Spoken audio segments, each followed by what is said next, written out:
Alors, l'enseignement du grec fait partie de ce qu'on appelle l'option LCA, c'est-à-dire langue et culture de l'Antiquité.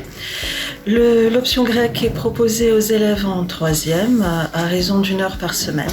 Donc c'est vraiment une initiation, une découverte de la langue un petit peu, de la civilisation aussi, et essentiellement de tous les liens que cette langue et cette matière peut avoir avec notre langue, notre culture, et les différentes matières que nos élèves étudient à la fois au collège et au lycée.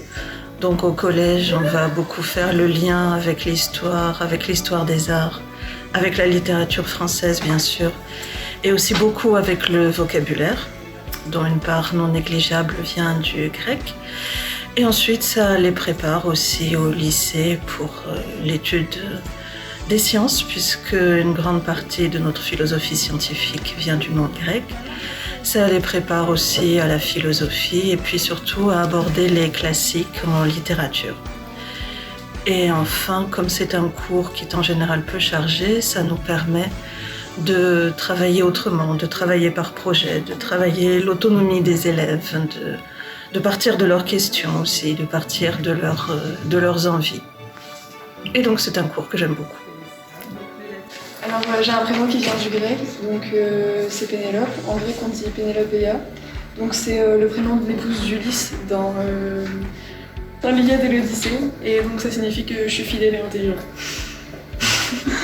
Alors, en gros, le double, c'est un double comme un double on joue, parce que là, c'est avec les lettres en grec. Et nous, ça nous a permis d'apprendre l'alphabet grec. Je m'en souviens, on a 3 styles de jeu. On a le double classique qui est mettre toutes ses cartes au milieu. Ou alors on a notre double qui est prendre toutes les cartes et en avoir le plus possible. Et le troisième, c'est manger. C'est hyper dur.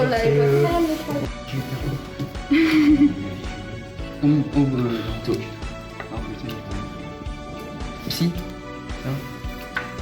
Je suis forte, ça fait peur. Donc en fait, ils sont en train de finir le chapitre sur les divinités de l'Olympe.